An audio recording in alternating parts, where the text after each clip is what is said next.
नमस्कार मित्रांनो, सुस्वागतम. मुरंबा मालिकेच्या आजच्या भागामध्ये जे काही सनीसोबत अक्षय, अभि, आनंद यांनी प्लॅन केलेला असतो आणि त्या ठरलेल्या प्लॅनप्रमाणे सनी एक मोबाईल घेऊन आतमध्ये जातो आणि त्यावर त्याने रेकॉर्डिंग जे काही रेवा बोलत आहे अगदी ते सर्व जगाला ऐकू येण्यासाठी सर्व काही आपल्या अभिच्या मित्राने हे सर्व काही जगाला ऐकवलेले असते आणि त्या ठरलेल्या प्लॅननुसार अक्षय हा सर्व ते बोलत असतो आणि हे जगातील सर्व लोक ऐकत असतात. रमा आणि अक्षय ज्या चाळीमध्ये राहत असतात तर तेथील लोकसुद्धा हे ऐकतात आणि आपले भूषण दादा ते रिक्षा चालवणारे सर्व रिक्षा जे काही चालक असतात तर ते हे सर्व ऐकतात.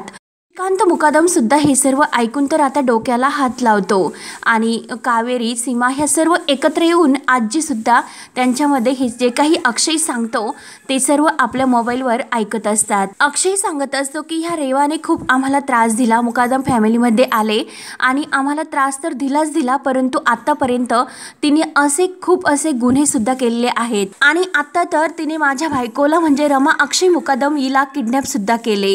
तेव्हा हे ऐकल्यानंतर जगातील सर्व लोकांना धक्का बसता. चाळीतील एक बाई म्हणत असते की अहो, जे रमा आणि अक्षय आपल्या चाळीमध्ये राहायला आले होते त्या रमाला त्या रेवाने किडनॅप केले. आणि तेव्हा अक्षय पुढे सांगत असतो की तिच्या ह्या गुन्ह्याची कबुली आणि हा जो काही तिने पाप केलेले आहे या सर्व गुन्ह्याची कबुली आणि पाप हे सर्व मला तिच्या तोंडातून ह्या सर्व जगासमोर ओढून घ्यायचे होते, म्हणून हा सर्व घाट म्हणजे हा प्लॅन मी केला. म्हणून या माध्यमातून मी सर्व जगासमोर हे बोलू इच्छितो आणि सर्व जगाला मी रिक्वेस्ट करतो आणि तुम्हाला त्या सर्व रेवाचं जे काही गुन्हा केलेला आहे ते सर्व ऐकल्यानंतर असे वाटले की ती खरंच गुन्हेगार आहे तर प्लीज सर्वांनी माझ्या मदतीला या.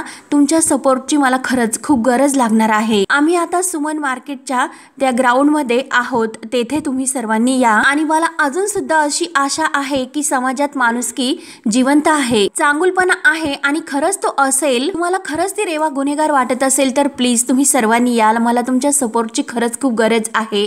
सर्वजण अगदी कान देऊन ऐकत असतात आणि अक्षय पुढे म्हणतो की आपण जर सर्वजण खरंच एकत्र आलो तर ह्या अशा वृत्तीच्या माणसांना आपण संपू शकतो आणि त्यांना आपण शिक्षा देऊ शकतो. आज जर आपण त्यांना मोकळे सोडले तर ते पुढे पुन्हा आणखीन कोणालाही त्रास देऊन हा गुन्हा करू शकतात. आणि आज कसा त्यांनी माझ्या बायकोला आणि मला त्रास दिला आणि हे आमच्या बाबतीत जे काही घडलेले आहे ते तुमच्या बाबतीत किंवा तुमच्या नातेवाईकांच्या बाबतीत घडायला नको, म्हणून आज मला तुमच्या सपोर्टची गरज आहे. आणि खरंच तुम्हाला आमच्याबद्दल काही वाटत असेल तर खरंच तुम्ही येऊ शकता. आणि मी आता काय केलं की त्या रेवा राज्याध्यक्षाने माझ्या बायकोला जे ते किडनॅप करून बांधून ठेवले तेथे मी एक फोन पाठवला आणि तो फोन हा आपल्या एक कॉन्व्हर्सेशन्समध्ये मर्ज करण्यासाठी सांगतो. मग तेथे जी काही माझ्या बायकोबरोबर बोलत आहे ते सर्व तुम्हाला थेट ऐकायला येऊ शकेल. फक्त आता जो काही एक कॉल आहे तो मी म्यूट करतो. तेव्हा मात्र आता अक्षयने तो कॉल म्यूटवर ठेवून जो रेवाचा आतमध्ये सनीबरोबर म्हणजे सनीला मोबाईल पाठवलेला आहे आणि रेवाचं जे काही रेकॉर्डिंग त्या मोबाईलमध्ये करायचं आहे तर त्या मोबाईलशी तो मोबाईल कनेक्ट करतो. आणि तेव्हा मात्र आता आतमध्ये रेवा ही चहा घेऊन येते आणि रमाला म्हणते चेअर्स. तर रमा ही रेवाला म्हणत असते की अगं रेवा, तू कधीही खरं प्रेम केलं नाही ना, त्यामुळे तुला काहीच कळणार नाही की खऱ्या प्रेमाची ताकद किती असते. तेव्हा रेवा म्हणते की हो ना, तू केलं ना खरं प्रेम, मग आज बघूयात ना की तुझ्या खऱ्या प्रेमात किती ताकद आहे ते. तेव्हा रमा म्हणते की तू मान्य करतेस ना की तू चुकली, गुन्हा केला. रेवा म्हणते की मला नाही वाटत की मी चुकले आणि काही गुन्हा केला म्हणून. तुमच्या पॉइंटमध्ये तुम्हाला वाटत असेल, परंतु मला मात्र ते कधी जाणवलं सुद्धा नाही आणि कधी ते वाटलं सुद्धा नाही. जे केलं ना मी ते स्वतःसाठी केलं आणि मी खरंच त्यात खूप खुश आहे. तेव्हा रमा विचारते की काय ग, असं काय कारण होतं की ह्यासाठी तुला हे सर्व करावे लागते. रेवा म्हणते की हो, सर्व सांगते आणि फक्त तुलाच सांगते कारण अगं मला असे बाहेर दाखवायचे आहे की मी किती बिचारी तुझ्यासारखी आहे हे मला दाखवायचं म्हणून. तेव्हा रमा म्हणते की अगं मग सांग ना आता की तुझं जग नाही इकडे, आपण दोघीच आहोत त्यामुळे सांग. तर रेवा म्हणते की ठीक आहे चल मग सांगते. आणि कसे आहे की आयलिस्ट म्हणजे सांगून मोकळं झाल्यानंतर तू जेव्हा मरशील म्हणजे कशी तू माझ्या मानगुटीवर बसणार नाही, तुझ्या आत्म्याला अगदी शांती मिळेल. आणि रेवाला असे वाटत असते की मी फक्त हे रमाला सांगते आणि ती म्हणते की की चल आता स्टार्ट करूयात की माझा भूतकाळ काय आहे ते मी तुला सांगते. तर सर्व जग हे ऐकत असते. रेवाला याबद्दल काही कल्पना नसते आणि ती सांगायला सुरुवात करते की रमा आणि रेवा ह्या दोघी मैत्रिणी असतात, इतक्या जिवलग मैत्रिणी असतात. रमाकडे मात्र काही नसतं आणि रेवाकडे मात्र सर्व काही असतं, गाडी बंगला वगैरे पैसा सर्व काही अगदी मुबलक, हाय प्रोफाईल्स म्हणजे फ्रेंड्स. आणि अशी रमा होती की ज्यांना तू खरंच कधीच आवडली नाही. इनफॅक्ट म्हणजे असं म्हणायचं की माझ्या मम्माला सुद्धा रमा तू कधीही आवडलेली नाही. आणि रमा मी तुझ्यासाठी प्रत्येकाबरोबर फाईट करत राहिले, आपल्या मैत्री खातर मी सर्वांशी भांडत राहिले, म्हणजे माझ्या आईशी सुद्धा. आणि जी म्हणते ना तू माणुसकी, तर ती माणुसकी माझ्यात कधी नसती तर तुझ्याबरोबर माझी कधीही मैत्री झालीच नसती. आणि रमा तुला माहिती आहे ना आपण काय काय केले. अगं तुला तुझ्या घरमालकाला पैसे द्यायचे होते आणि तुझ्या टिफिनची जी काही सर्व्हिस आहे ती देण्यासाठी आपण थेट लोणावळ्याला सुद्धा गेलो होतो आणि ते पण माझ्या गाडीवर. आणि त्या दिवशी मी माझे लेक्चर बंद केले होते. सगळं काही आठवतं रमा, सर्व आठवते मला. आणि तेव्हा मात्र आपल्या मैत्रीमध्ये सर्व काही छान होतं. प्रॉब्लेम तर मी कधी मला त्यात वाटला नाही, परंतु डिफरन्स मात्र होता स्टेटसचा. तेव्हा रमा म्हणते की हो ना आपली बरोबरी तर कशातच होऊ शकत नव्हती. रेवा म्हणते की हो एक्झॅक्टली, अगं कशातच ही आपली बरोबरी होऊ शकत नव्हती. माझ्याकडे सर्व काही होते परंतु मी आनंदी नव्हते, कारण माझ्या आयुष्यामध्ये फक्त प्रेम मला कधी मिळालेलं नव्हतं आणि ते प्रेम मात्र मला माझ्या फॅमिलीकडून कधीही मिळालं नाही. आणि तुझ्या बाबतीत मात्र काहीच नव्हतं, अगदी काहीच नव्हतं, तरी सुद्धा छोट्या छोट्या गोष्टीमध्ये तू आनंद मानायची, कारण प्रेम तुला प्रत्येक वेळेस मिळत गेलं, हवा तेव्हा आणि नको ते वेळेस सुद्धा. तेव्हा मी विचार करत आले की मी असं काय करू आणि कुठे मी आनंदी राहू शकते. आणि त्यानंतर मात्र माझ्या आयुष्यामध्ये अथर्व आला आणि त्याच्याकडे बघू मला वाटलं होतं की खरंच मी याच्याबरोबर कायम अशी आनंदी राहू शकेल. मला जगातील सर्व काही अगदी जे प्रेम आहे ते एका अथर्वातून मिळेल अशी मला अपेक्षा होती आणि तोच मला आनंदी ठेवू शकेल, म्हणून मी त्याच्याबरोबर पळून सुद्धा गेले. आणि हे बघ त्या अगोदर काय झाले होते तुला माहितीच असेल की तुझ्या नवऱ्याने अक्षयने मला प्रपोज केले होते लग्नासाठी. तेव्हा मात्र मी अक्षरला सुद्धा झिटकारले होते, कारण मी त्याला त्यावेळेस असे म्हटले होते की तू आहेस तरी कोण. तुझ्या वडिलांनी आणि आजीने मिळून बिझनेस चालू केला, त्यांनी बिझनेस खूप मोठा केला आणि तोच बिझनेस तू स्वतः पुढे चालवतो, मग तुझं स्वतःचं असं काय आहे. म्हणून अक्षयचा मी खूप अपमान केला होता आणि त्यावेळेस मला असे वाटले होते की खरंच मी बरोबर असा निर्णय घेतलेला आहे, परंतु मला हे कुठे माहिती होतं की माझा डिसिजन चुकीचा होता. अथर्व बरोबर प्रेम करून मी खरंच खूप फसले आणि मला टॉर्चर सुद्धा केले आणि फसवले सुद्धा, खूप त्रास सुद्धा दिला. आणि काय विचार केला होता आणि काय स्वीकारले होते आणि ते प्रेम तर मला खरंच कधीही मिळालं नाही. मला अथर्वाच्या घरी काय काय काम करावे लागले हे सर्व रेवाला आठवते. आणि त्यानंतर आपली एकदा अशीच भेट झाली आणि तुम्हाला मुकादम हाऊसमध्ये घेऊन आली आणि अथर्वने जो काही मला त्रास दिलेला आहे त्याला सुद्धा तू पोलिसांच्या ताब्यात दिले, म्हणजे त्यावेळेस तुम्हाला अथर्वाच्या ताब्यातून वाचवले. पण जेव्हा तुझ्यासोबत मी त्या घरात आले, अक्षय समोर आले, तेव्हा मात्र मला त्या मुकादम फॅमिलीमध्ये सर्व काही अगदी बदललेलं दिसलं. तुमच्यातील प्रेम आणि घरच्यातील प्रेम बघून मला खरंच खूप आणखीन त्रास व्हायला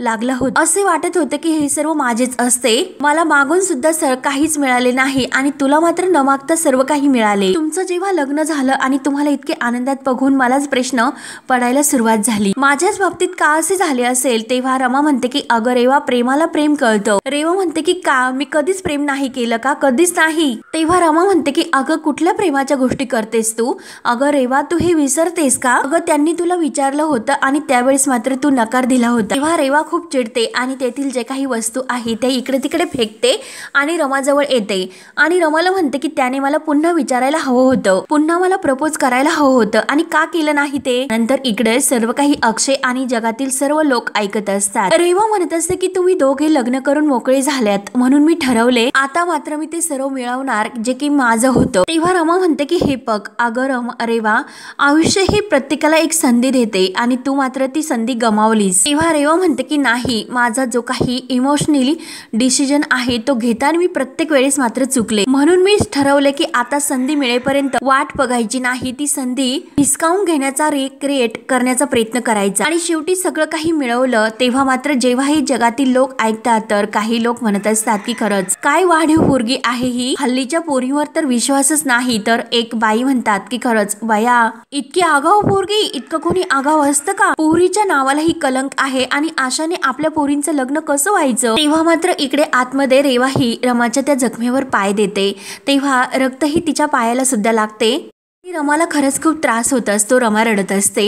रेवा लगेच म्हणते की अगं रक्त तर लागले माझ्या पायाला आणि ते कापडाने रक्त पुसते आणि रेवा ही रमाला म्हणते की कशी वाटली तुला माझी ही कहाणी? आणि प्रत्येक वेळेला मात्र मी फेल होत गेले, पण एक गोष्ट माझ्या लक्षात आली की तुमच्या दोघांना वेगळं करणे नेक्स्ट टू इम्पॉसिबल आहे, त्यामुळे मी ठरवले मला त्या गोष्टींकडे जायचं नाही आणि माझ्यावर जो अन्याय झालेला आहे ना त्याचा बदला मला घ्यायचा असे मी ठरवले। तेव्हा रमा म्हणते की अगं तू चूक करते, तर रेवा म्हणते की मला वाटत नाही की मी काही चूक केली म्हणून।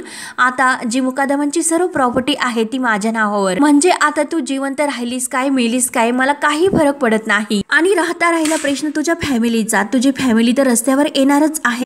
हे शशिकांत आणि घरातील सर्व फॅमिली लोक ऐकत असतात। शशिकांतला मात्र रेवाचे हे बोलणे ऐकून खूप राग येतो।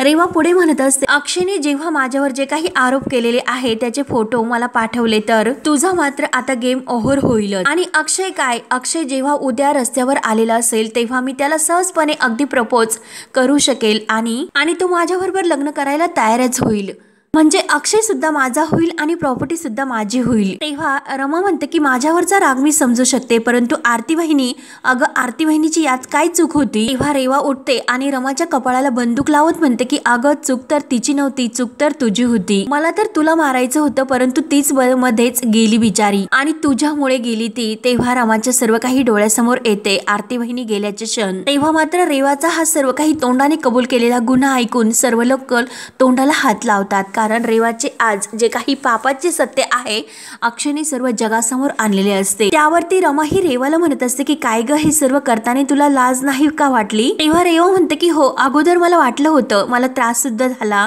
गिल्ट सुद्धा वाटलं, पण मी विचार केला की प्रेमात सर्व काही माप असतं। अभि मात्र जेव्हा हे रेवाचे कारस्थान ऐकत असतो तर त्याचे हात अगदी थरथर कापत असतात, डोळ्यातून अश्रूच्या धारा येत असतात। त्यावरती रमा ही रेवाला म्हणत असते की मला असे वाटते की हे सर्व करताना खूप हिंमत लागते आणि तितकी हिंमत मात्र तुझ्यामध्ये नाही, तुला तर खूप जणांची मदत सुद्धा घ्यावी लागली असणार। त्यावरती रेवा म्हणते की अगं तशी तर मी खूप स्मार्ट आहे, पैसे असे फेकले ना माणसं विकत घेता येतात, मी तेच केलंय आणि शिवाय मी अथर्व बरोबर सुद्धा राहिलेले आहे, तिथल्या गुंडांबरोबर माझा त्यावेळेस मस्त कॉन्टॅक्ट झालेला आहे। तेव्हा रमा म्हणते की हे बघ आरती वहिनीला तू मारायला नको होतं। तेव्हा रेवा म्हणते की अगं मला सुद्धा तेच वाटलं होतं की मी तिला मारायला नको होतं, परंतु जे होतं ना ते चांगल्यासाठी होतं, म्हणजे हे बघ ना आरती गेली आणि मी तर कारणच शोधत होते की मुकादम फॅमिलीमध्ये परत एंट्री कशी करायची ते। आणि तेव्हा माझ्या लक्षात आले की आणि दिसलं की अभिषेक खूप डिप्रेशन मध्ये आहे आणि तो आता दुःखी आहे, मग त्याला खांदा द्यायला सुद्धा कोणीतरी हवं ना, आणि मी त्याला खांदा दिला। त्याला तर असे वाटले होते की मी त्याच्यावर प्रेम करते बिचारा।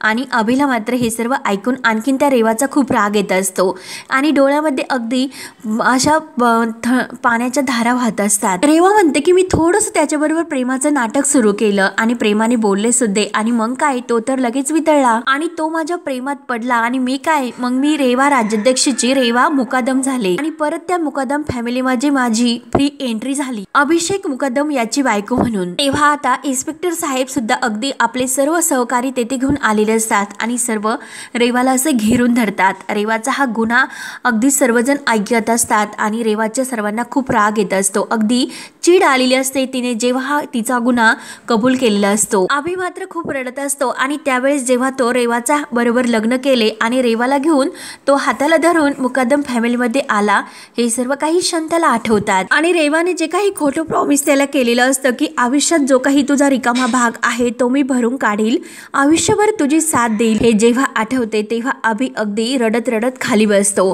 तेव्हा अक्षय आणि आनंद हे त्याला सावरतात, त्याला आधार देतात। अभि आपल्या डोक्याला हाणून घेत असतो की खरंच मी खूप मूर्ख होतो आणि स्वतःला त्रास करून घेत असतो।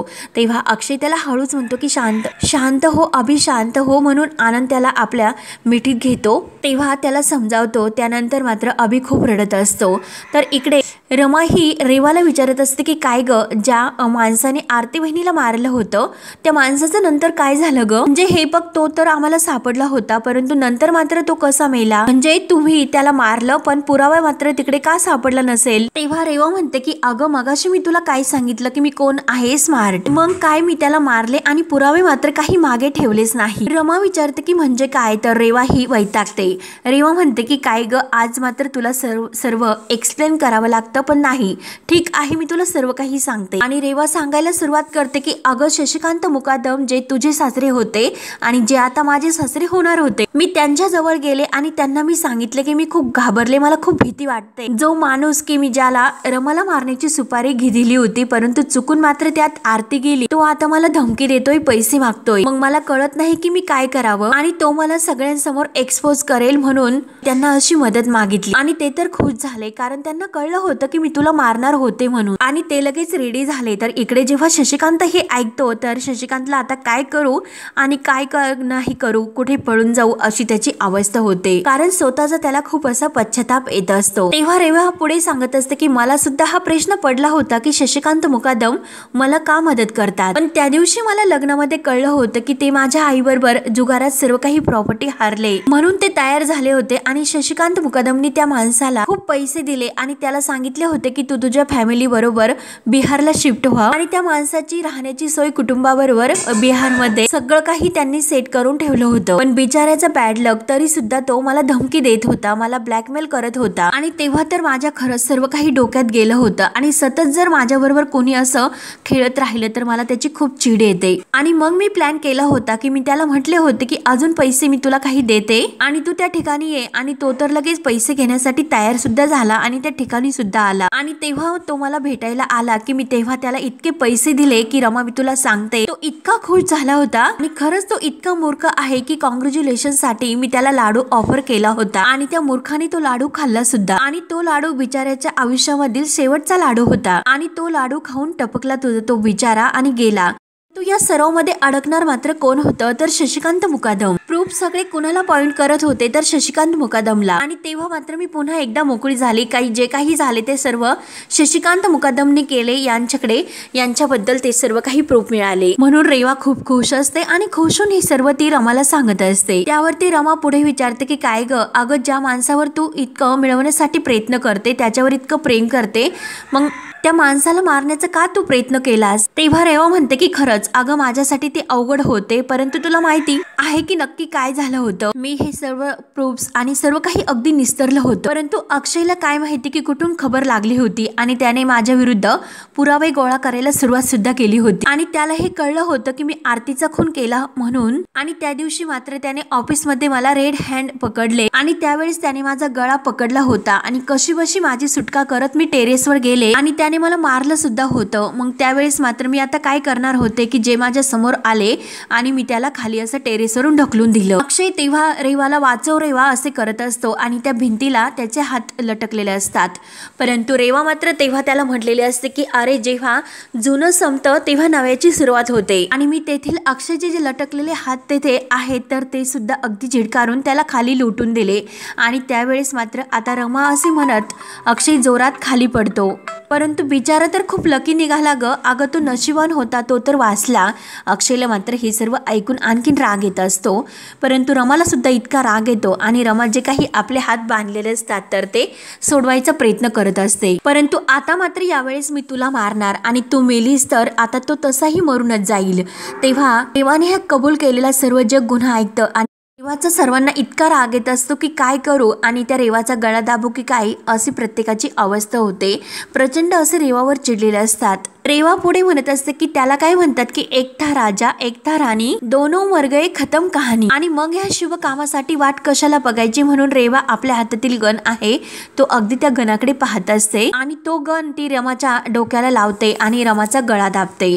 आतापर्यंत तू तर मला खूप टॉर्चर करत आली तर मी आता तुला दाखवते टॉर्चर करणं काय असतं. अक्षयला मात्र रमाला त्रास होतो हे कळल्यानंतर ती रेवा त्रास देते तर लगेच अक्षय पाटील साहेबांना आवाज देतो की पाटील साहेब आहो बघा ना काहीतरी तरी काहीतरी करा. तेव्हा अक्षय आभेला म्हणतो की मी सुद्धा आतमध्ये जातो. तर आभे म्हणतो की नको आता. अक्षय म्हणतो की अरे ती रेवा जीव घेईल तिचा. तेव्हा सनी म्हणतो की भावा थांब थांब, जर तू आत गेला तर सर्व लफडा होऊन जाईल, जे काही आपण प्लॅनिंग केलेलं आहे ते सर्व वाया जाईल. मी आतमध्ये जातो आणि रेवाला काही करून मी थांबवतो. तेव्हा अभि म्हणतो की जा जा लवकर. तेव्हा सनी आतमध्ये जातो आणि रमा म्हणत असते की रेवा मला सोड. रेवा म्हणते की नाही, आज मात्र मी तुझा गेम करणार म्हणजे करणारच. आणि तेवढ्यात सनी आतमध्ये धावत येतो आणि रेवा सोड रमाला असे म्हणत असतो. तेव्हा रेवा म्हणत असते की सनी तू लांब राहा, आज मात्र मी हिचा गेम करणार म्हणजे करणारच, नंतर बघू की पुढे काय होते ते. सनी म्हणतो की डोक्यावर पडली की काय रेवा, अगं अक्षयने तर तुझी अट मान्य केलेली आहे आणि त्या कागदाचा फोटो कुठे आलेला आहे आणि त्याच्या आतच तू तुझ्या पायावर धोंडा मारून घेतेस का? जरा शांतपणे विचार कर. अगं रेवा, एकदा तो कागदाचा तुकडा तुझ्याकडे आला आणि तो फोटो आल्यानंतर तू तिला मारणार आहेस ना, अगं तोपर्यंत तरी आपल्याला हिला जिवंत ठेवावेच लागेल, समजते का? अगं जरा थंड डोक्याने विचार कर. तेव्हा रेवा म्हणते की ठीक आहे. तर सनी म्हणतो की थांब, मी जरा बाहेर लक्ष देतो आणि ते गन बंदूक बाजूला घ्यायला सांगतो. तेव्हा सनी बाहेर येतो आणि हा भाग येथे संपतो. पुढील भागामध्ये त्यानंतर रेवा ही लगेच रमाच्या डोक्याला पिस्तूल लावते आणि रमाला म्हणते की गुड बाय रमा. अगं शेवटी माणुसकी हारते आणि मनी पॉवर जिंकते. आणि तेवढ्यात मात्र जे इन्स्पेक्टर साहेब पाटील असतात तर ते अनाउन्स करून सांगतात मोठ्याने लाऊडस्पीकर मध्ये की रेवा तुला चारही बाजूने घेरलेले आहे, तू स्वतःला पोलिसांच्या ताब्यात दे कर आणि आता तुझी मात्र गय नाही. आणि त्याच संधीचा फायदा घेऊन रमा मात्र रेवा ही घाबरलेली असते आणि रमा लगेच आपल्या पायाखाली जे काही तिने असे सुळ्यासारखं ठेवलेलं असतं तर ती जोरात असं लोटते आणि रेवाच्या बंदुकीवर मारते.